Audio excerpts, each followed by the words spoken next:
welcome and thank you all for joining us this evening. Again, my name is Sandy Adams. I know I've probably seen or met many of you before. I am a lead financial planner and partner here at the center. And I am here to mainly introduce our featured presenter for navigating the Medicare maze. Cynthia Brown has been our resident expert in the Medicare space for several years now. She's kind of our go-to when it comes to all Medicare questions, and we work hand in hand with her when it comes to working with Medicare, calculating, the Medicare surtax and all of those kinds of things for clients. And we're so happy to have her with us today to see what's new in the Medicare space. She's got a lot of great information. So I'm not going to take up too much time here, but we wanted to give some, just a blueprint of how tonight's going to go. We have the pleasure of being able to record the presentation this year, which we have not been able to do in previous years. So that's wonderful. In about a week, the presentation will be on our website. You'll be able to go and listen to it again if you miss any of the details. You'll be able to go and listen to it again if you'd like to do that. Pick up some of the things you might have missed, and or share it with others. So if you have friends or family members who are interested in hearing this information, please feel free to share that with them. And then the good news is, once the recording is stopped, once we have our prepared presentation completed, you will be able to ask questions. So during the presentation, if you'd like to enter your questions in the Q&A box as you think of them, we are going to stop the recording after Cynthia's prepared presentation, and we're going to take a few minutes at the end to actually answer those questions for you. So please enter those questions. We'll get to as many as we can. If you actually have questions you're not comfortable asking, we feel free to contact either Cynthia directly. She'll have her contact information on her presentation, or myself or your planner at the center, and we'll make sure that your questions get answered after the presentation is over sometime during this week. Cynthia I know is always happy to answer your questions, and we're always happy to get her those questions to get answered as well. So good news, we're going to be able to get some questions answered after the presentation. So simply put those questions in the Q&A box, or get us those questions after the presentation by email, or give us a call this week. And with that, I'm going to hand this presentation over to Cynthia and she can get going. Thank you so much for being with us, Cynthia. Thanks, Sandy. I'm excited to be here tonight, and just want to thank you all again for attending this Medicare 101. And I'm an independent agent, and my focus is on helping people plan for healthcare and retirement. And I do especially enjoy helping my clients navigate that Medicare space. I feel it's my role not only to educate my clients on their plan choices, but just as importantly on the plan process, the entire Medicare process. Because if the process isn't understood and executed correctly, the desired outcome may not be achieved, and it can lead to costly mistakes. So we like to avoid those. And tonight, simply put, we're going to be looking at the basics of Medicare, who's eligible for Medicare, how and when to apply, the cost of Medicare, the coverage under Medicare, and filling the gaps of Medicare. And while I'm giving a lot of information in this presentation, I cannot cover every possible scenario or nuance. So that's where, a one-on-one consultation is so important. So tonight we're going to start out with a knowledge check. So a pop quiz, if you will, but it's not going to be graded. It just give you an idea maybe about some of the things you may or may not know about Medicare. So my first question is just this very simple: how many Americans are covered by Medicare? So 1 in 20, 1 in 10, 1 in 5? The answer to that is 1 in 5. So this is a very relevant topic. At what age do you become eligible for Medicare? I get this question a lot. Is it at your full retirement age, at age 65, or age 62? And the answer is age 65. So I've had a lot of people that think it's 62 when they become eligible for Social Security, but that is not the case. It is definitely 65. And does traditional Medicare A and B, also known as original Medicare, does it protect the beneficiary or the insured from high medical bills by placing an annual maximum on out-of-pocket costs? Yes or no? So the answer to that is no. We'll talk about that more in detail in a little while here. Another one that I get asked a lot, will you automatically be enrolled in Medicare when you turn 65? Yes, no, or maybe? The answer to that is maybe. So if you've been collecting Social Security for at least 4 months prior to your 65th birth month, you will receive a Medicare card in the mail about 3 to 4 months prior to your birth month. And you may or may not need, especially Medicare Part B in that case. So they do send instructions on how to opt out, and we'll address in later slides why you may want to opt out of that. Also, if you're not collecting Social Security, but you want to be enrolled in Medicare, you do have to actively enroll yourself. So we will also be discussing that. And now I just want to give you a scenario that I've had come up in the past. So John Smith in my example here is 67 and delayed Medicare due to his group health plan coverage. He's now retiring and has decided to elect COBRA for 18 months rather than enrolling in Medicare. The COBRA coverage enables John to delay enrollment into Medicare without penalty. Is this a true or a false statement? And it is false. You have 8 months from the end of active employment to enroll into Medicare. And if you don't do so during that 8-month special enrollment period, you then have to wait until the annual general enrollment period, which is every year from January 1st to March 31st, and your coverage won't start until July of that year. And there's also the penalty clock. Every 12 months you go without Part B coverage, that you didn't have creditable employer coverage based on active employment, there is a 10% penalty, and that stays with you for life. And this next question is very similar. It's not a question, it's a true or false statement. But so the same fella is 67, delayed Medicare due to his group health plan coverage. He's retiring, decided to elect COBRA. The COBRA coverage enables John to delay enrollment into Medicare Part D without penalty because John's employer prescription coverage is considered creditable. Is that true or false? Well, that is actually a true statement. So in this case, with the prescription coverage, John has 63 days from the end of his employer coverage, whether that's COBRA or active, to enroll in Part D without penalty, but he should do so within 60 days so that he doesn't even get a 1-month penalty. And a lot of my clients have been taking advantage of health savings accounts. And in this example, Frank has been putting money into an HSA for many years, and he's now 65 and is going to go on Medicare and has a nice balance in his account. So there are some Medicare premiums that you can use HSA for. They are qualified HSA expenses. And there's more than one correct answer here, but is it Medicare Part B premiums, Advantage plan premiums, Medigap premiums, Part D prescription drug plan premiums, and or dental or vision premiums? So the answer to that is HSA dollars can be used for Medicare Part B premiums, Medicare Advantage plan premiums, Medicare Part D premiums. Those are the three. And here's something that comes up too quite often. I'll have someone call me. So in this instance, Janet, she's turning 65 and she plans to work for several more years. Her employer has 10 employees on the payroll. Does Janet need to enroll in Medicare Part A, Part B, Part A and B? Or does Janet not need to enroll in Medicare because she has her group health plan?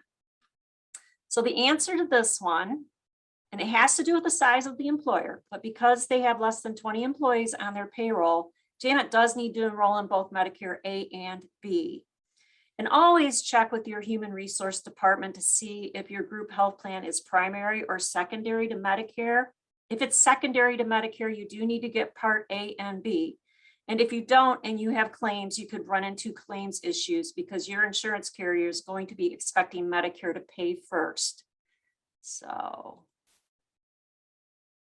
Jim has been on a Medicare Advantage plan for several years. It is now the fall annual enrollment period, otherwise known as the AEP. And this is when you start seeing a lot of commercials on TV about Medicare plans. But at this point, he would now like to switch to a Medigap, also known as Medicare Supplement plan. Which of the following is true? Jim can make the change because it's during the fall annual enrollment period? Or is it Jim can apply for the Medigap plan, but will have to answer medical questions and can be declined or rated higher? And so the answer to this one is B. Jim can apply for the Medigap plan, but it's going to be subject to medical underwriting, which means that the carrier will ask medical questions and look at medical history to determine whether or not they're going to offer that policy. They can decline it or they can rate them higher based on health conditions. So how many months do you have from your Medicare Part B effective date to pick a Medigap plan without medical underwriting and receive preferred rates? And I've got Medigap coverage must start when Part B starts, 3 months, 6 months, or 12 months. The answer is 6 months. You have 6 months from your Medicare Part B effective date to be enrolled in a Medigap plan, whereby you don't have to answer any medical questions and you cannot be declined, you cannot be rated higher, and there are no pre-existing condition limitations. So here's another one. Lucy is 65 and her job position is being eliminated, but her employer has decided to provide her with a nice severance package that includes 12 months of group health plan coverage paid 100% by the employer. Because of the severance package, Lucy can delay enrollment into Medicare until after the 12-month period, and her Medicare can start when the employer coverage ends without a lapse in coverage or penalty. True or false? False. Lucy has 8 months from the end of her active employment. So that's always the key. It's the active employment to enroll in Medicare without delay or penalty. So we're going to move along now to the guts of the presentation, and we're going to start out with who is eligible for Medicare. And I'm going to go through these pretty quickly, but you age into Medicare when you're 65, but there are some other requirements. You must be a U.S. citizen or a permanent legal resident who has lived in the U.S. at least 5 years, receiving Social Security or railroad retirement benefits, or have worked long enough to qualify for these benefits, but not yet collecting them. And then for some people that they maybe have been a government employee or retiree, and perhaps they didn't have to pay into Social Security taxes, but as long as they paid into Medicare payroll taxes, they are eligible for Medicare. And this is an area I'm really not going to get into much tonight because it would be a whole nother webinar, but there are some people that are eligible for Medicare under 65. And that would be if you are disabled and you've been collecting Social Security disability for at least 24 months. It doesn't need to be consecutive months. Or you're receiving a disability pension from the Railroad Retirement Board and meet certain conditions.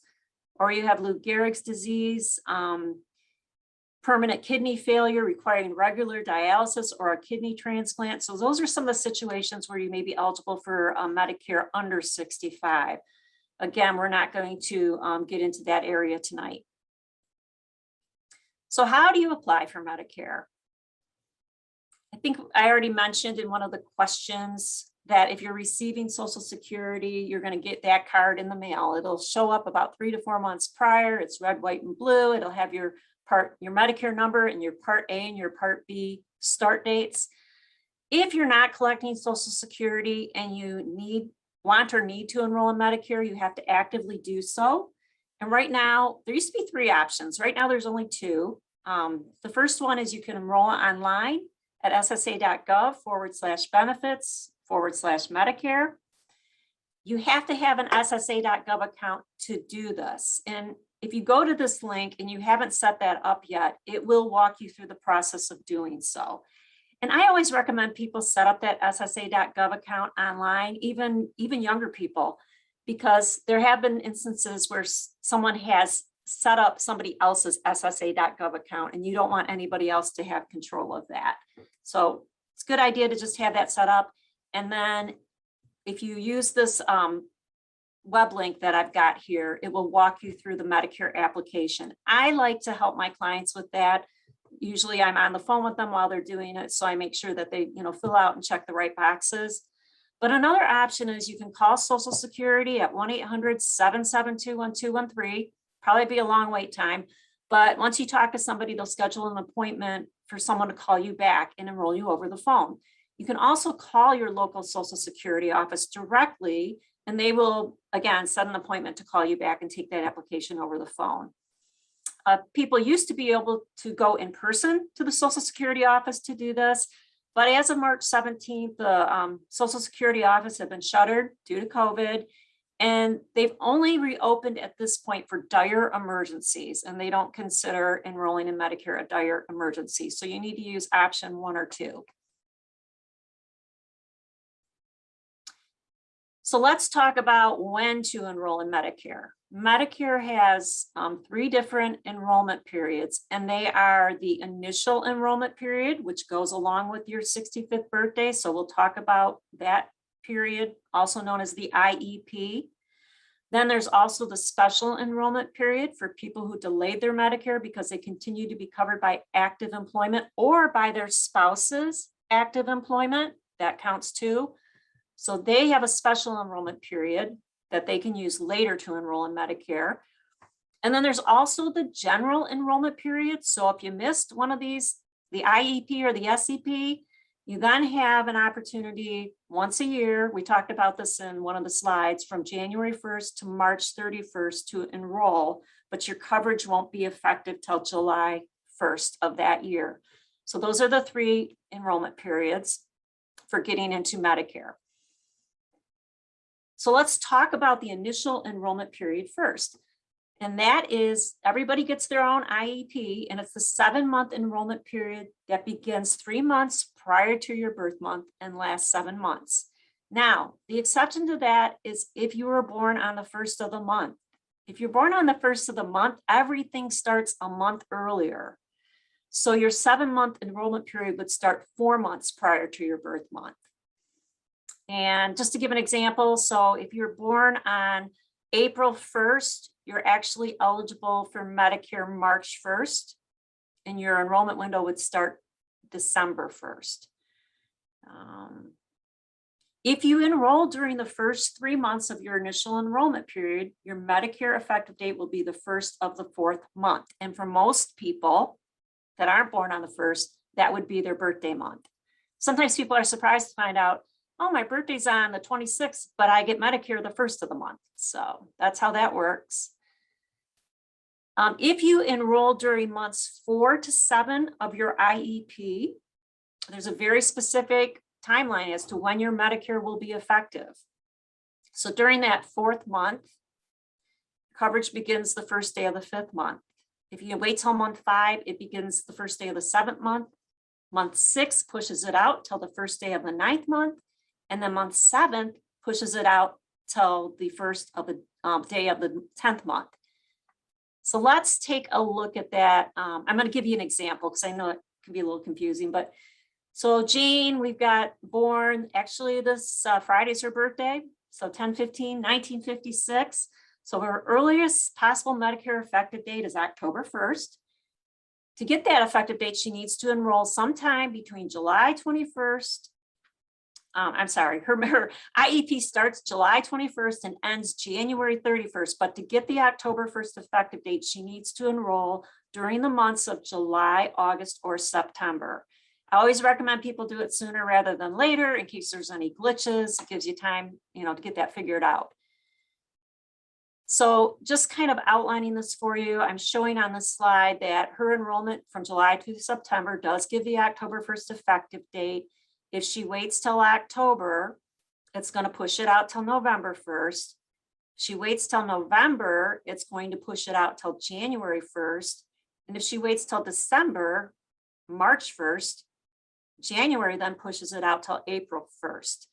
Now, if you wait till months 4 through 7 and enroll, Medicare does backdate your Part A 6 months to no sooner than your earliest possible effective date.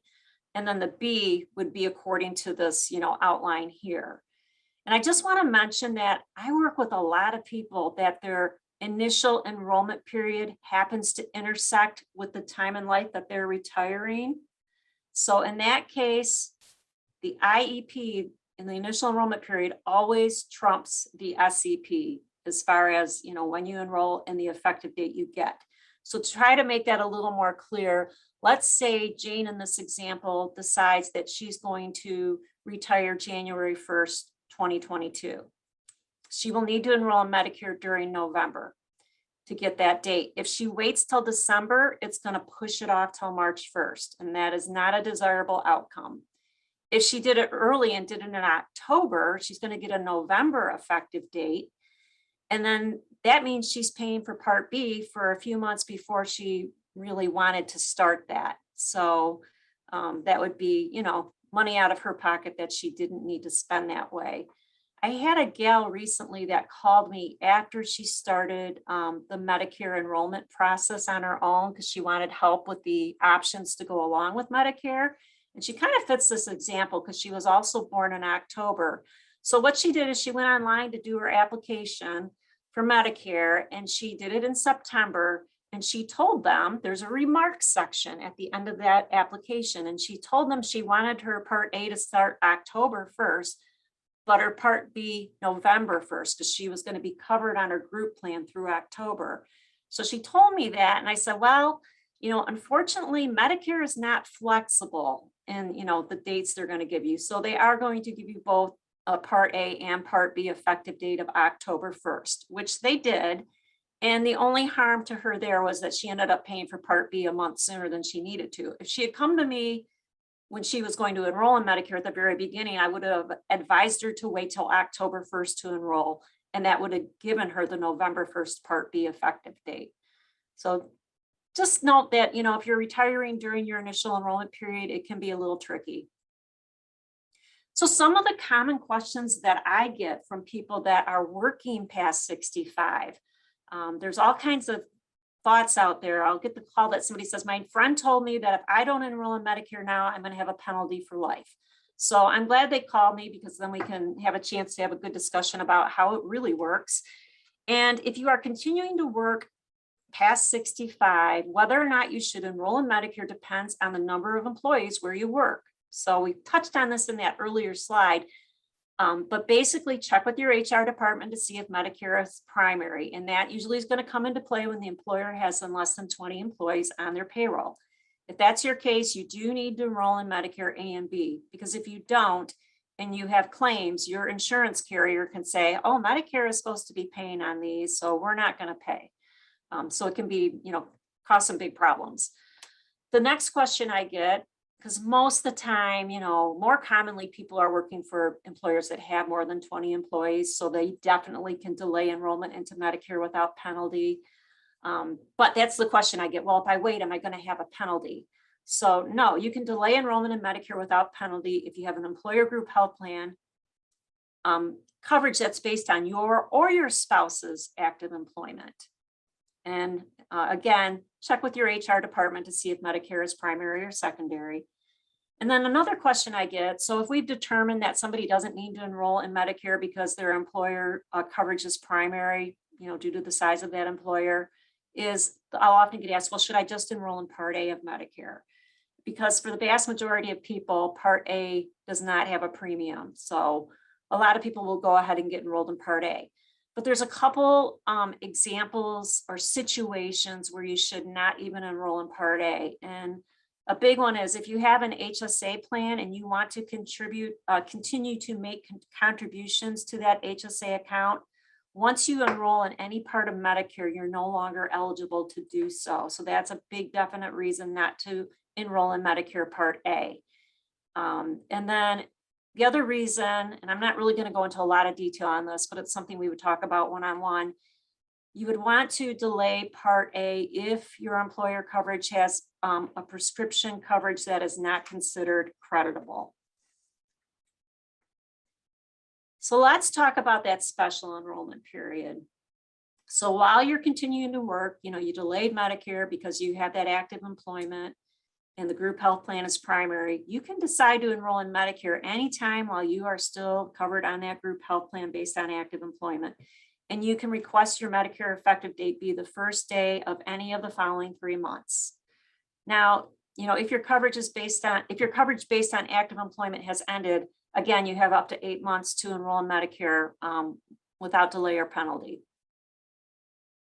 So how do you do so? It depends on whether or not you delayed just Part B or if you delayed both Part A and B. But let's say you delayed both Part A and B. The process is, there's a couple ways you can go about it, but one way that works well is you call your local Social Security office, set a time for them to take your application. So basically they will be building your record.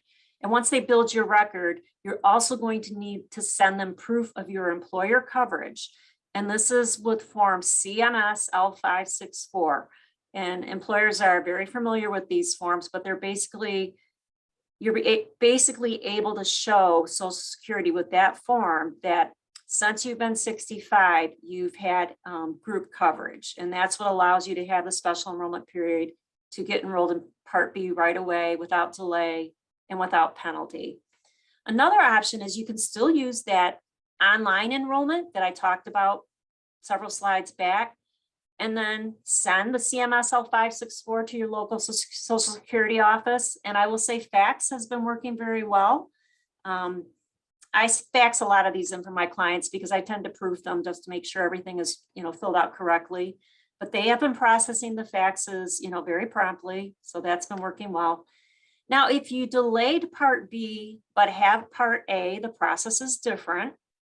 In this case, you're going to need two forms. You're going to need an application for Part B, which is called Form 40B, and also proof of employer coverage form CMS L564. If you ever want to see these forms, just let me know. I can email you, what they look like. But Social Security has a link now that would allow you to enroll online in Part B and upload these documents.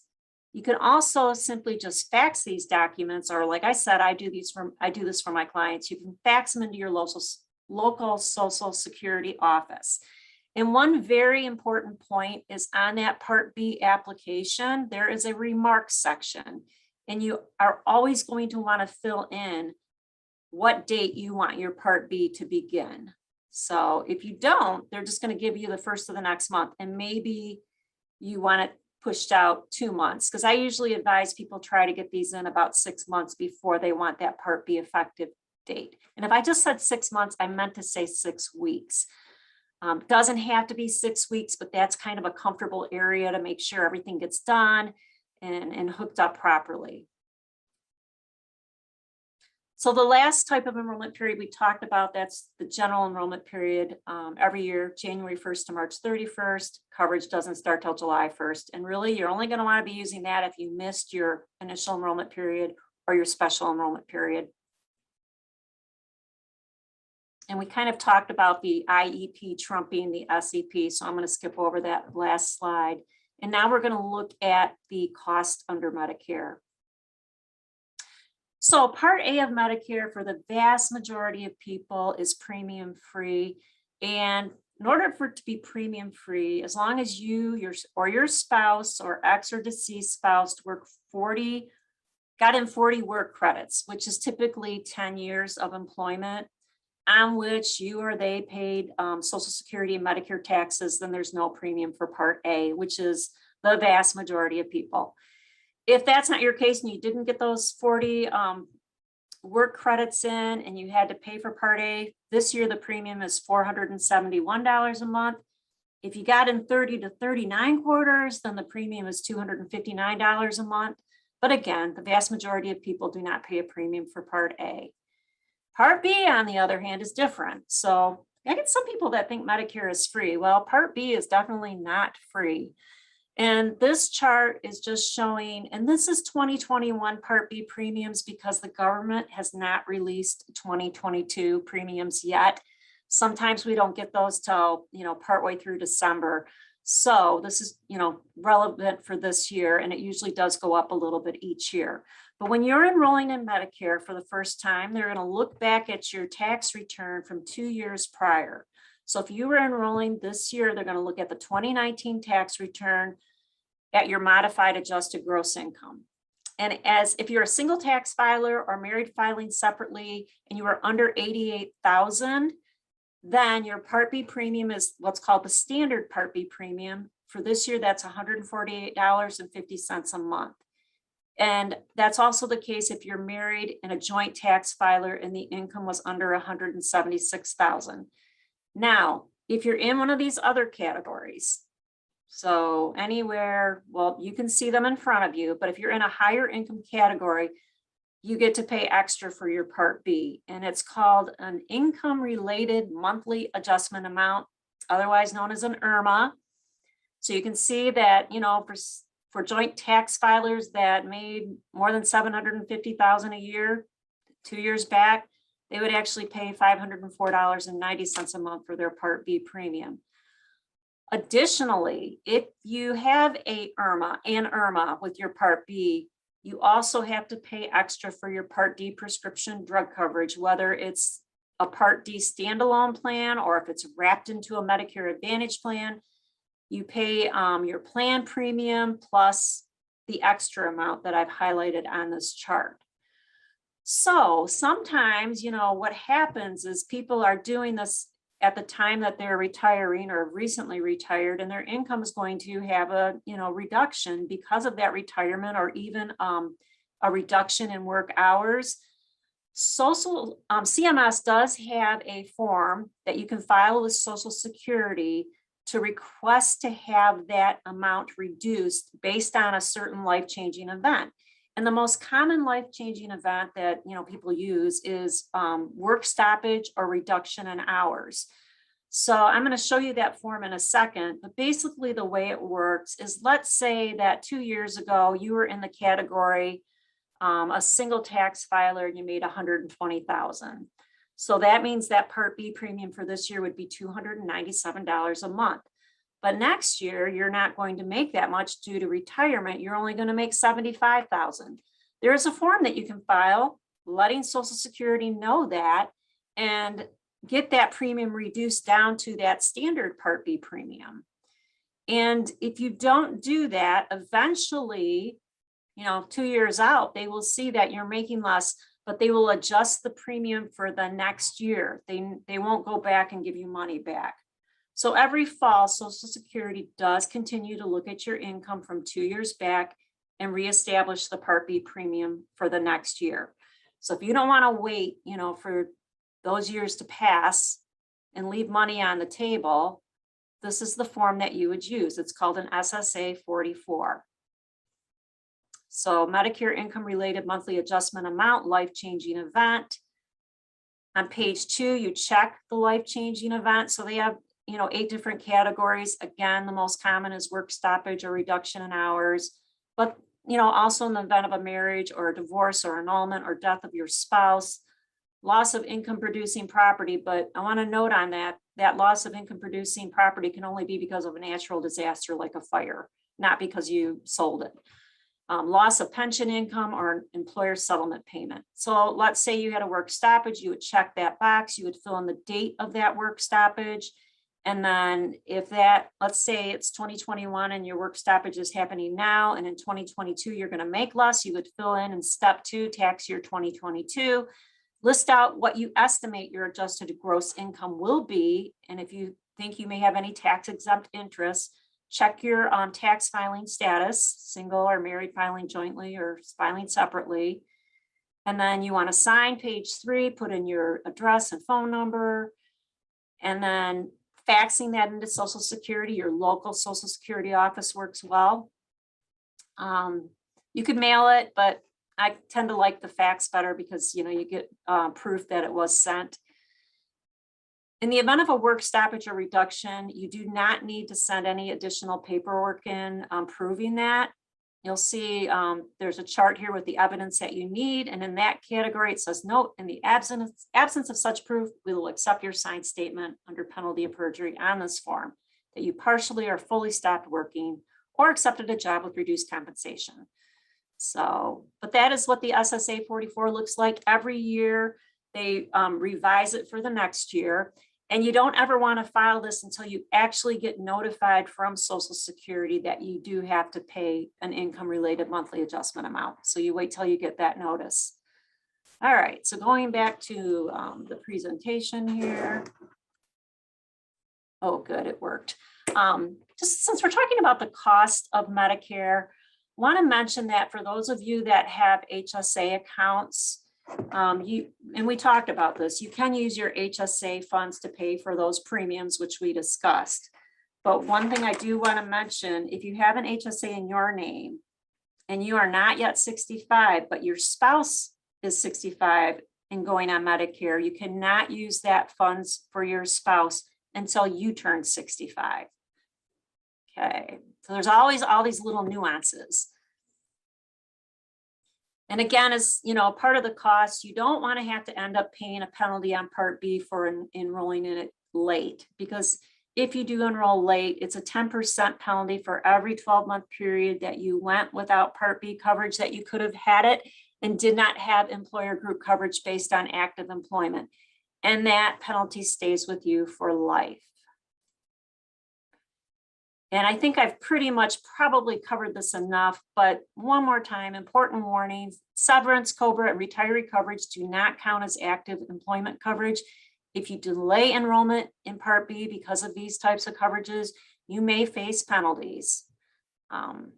However, you can delay your prescription coverage without penalty as long as it's considered creditable. You have 63 days after that employer coverage ends to enroll, but enroll within the first 2 months to avoid a penalty.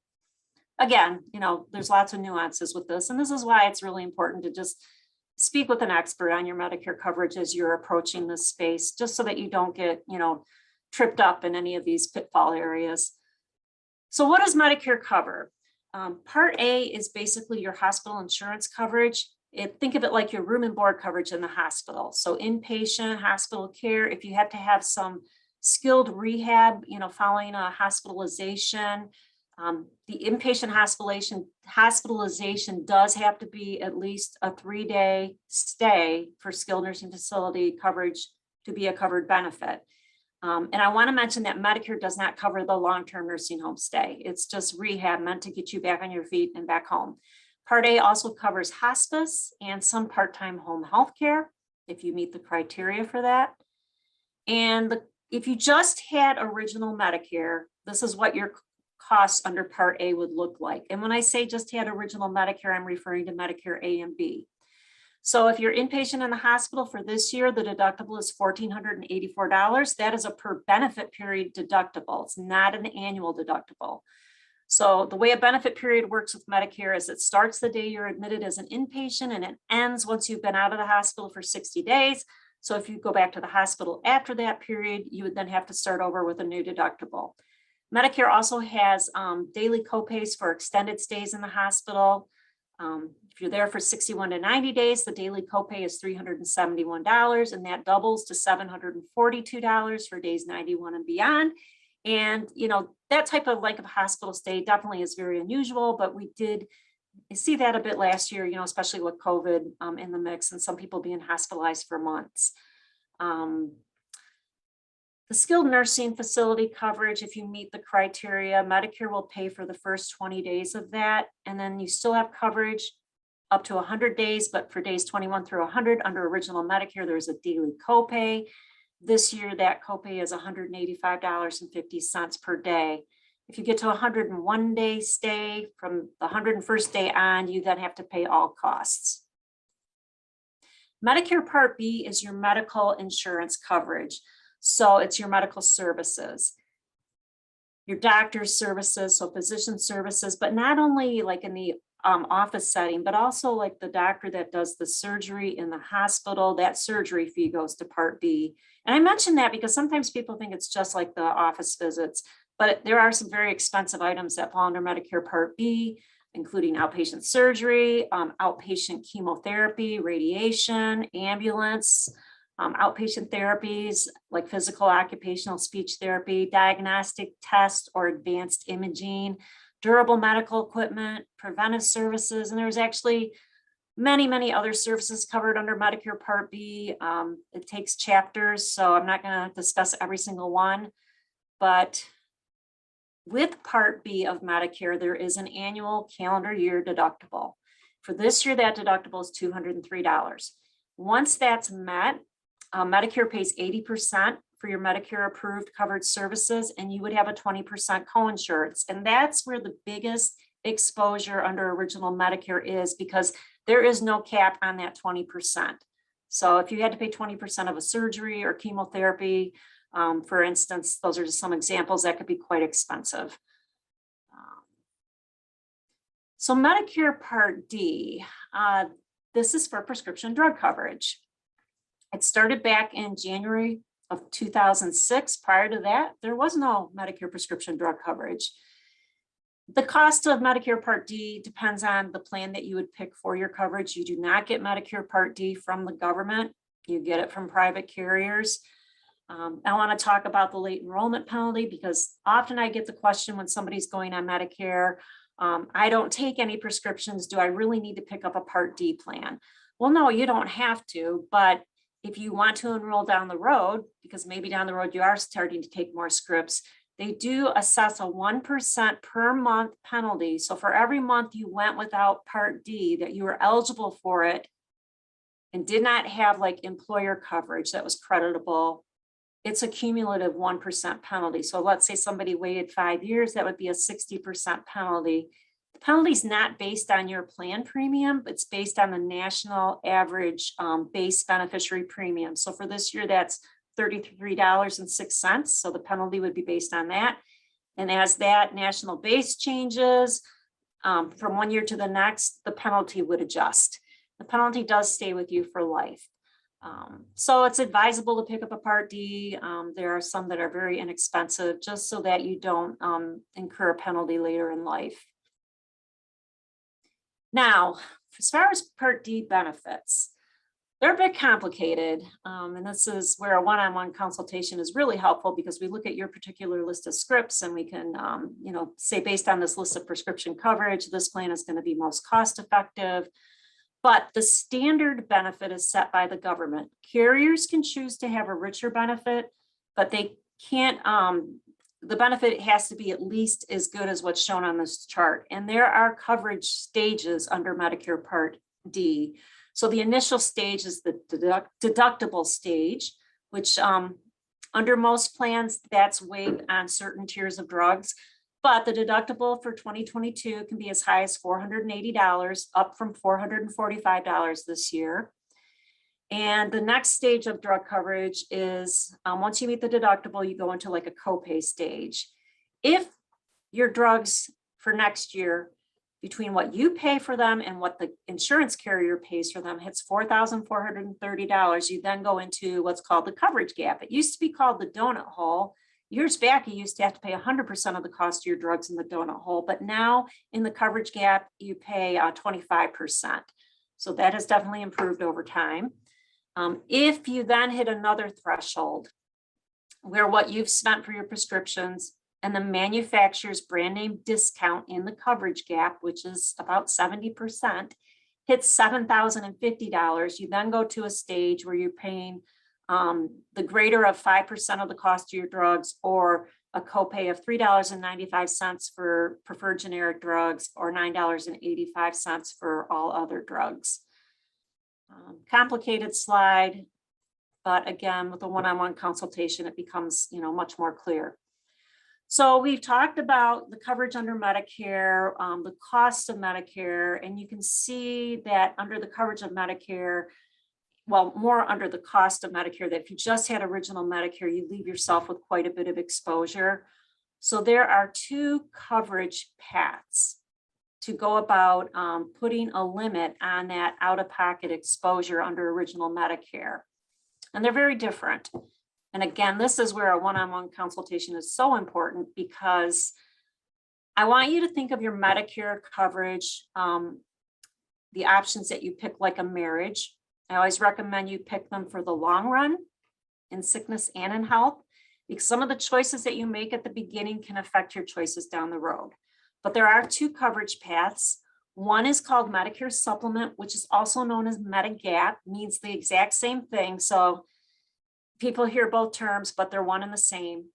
So some folks will opt to go with a Medicare Supplement, and then they add in a prescription drug card, which again is optional, but it's highly advisable.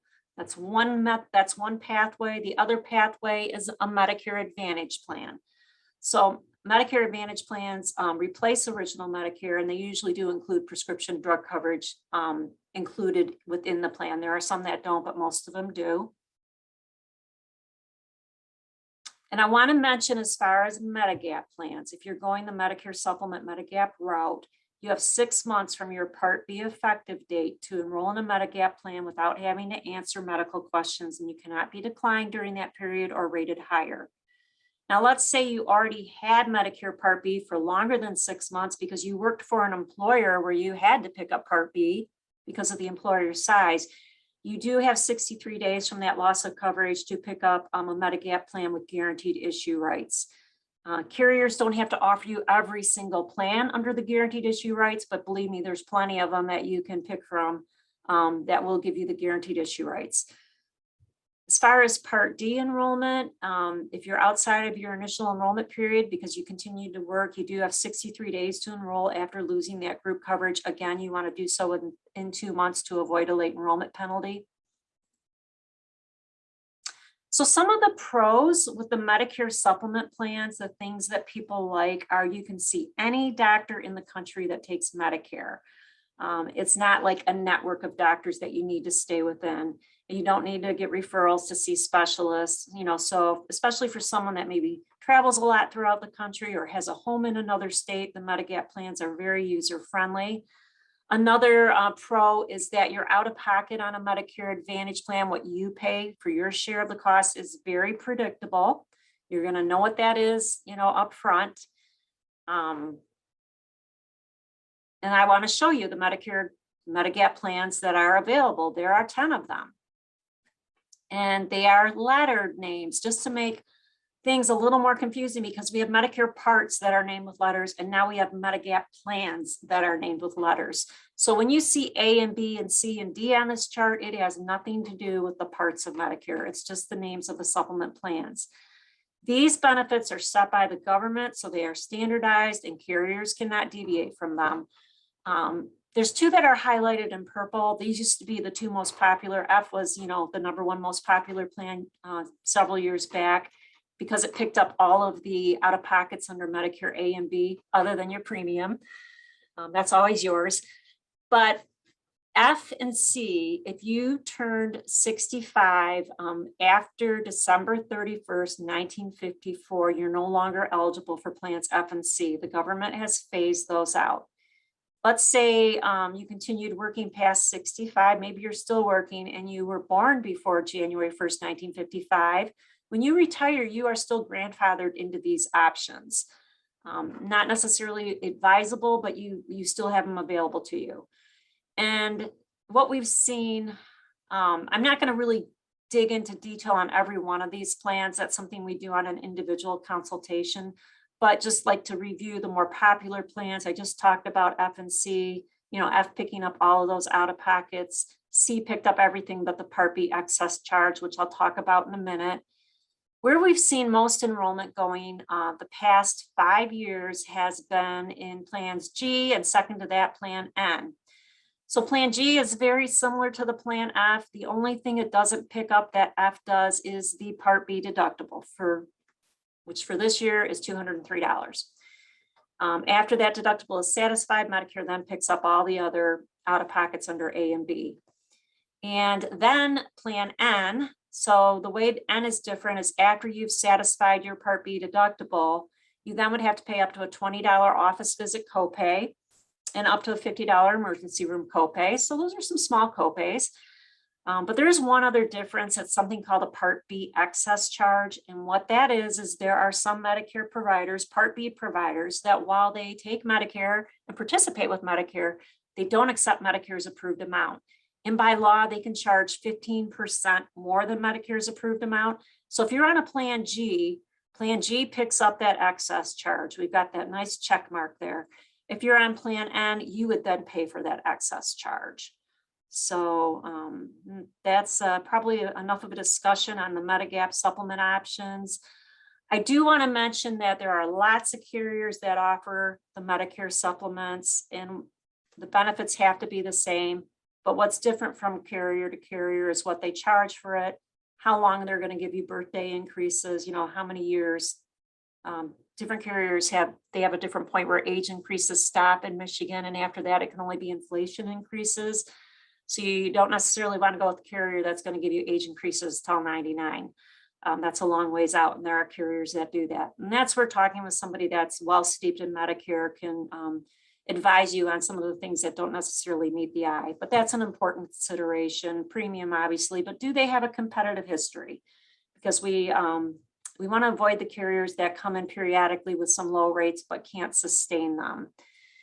But that's different things we talk about in a one-on-one consultation, why a particular carrier might be a better choice than another.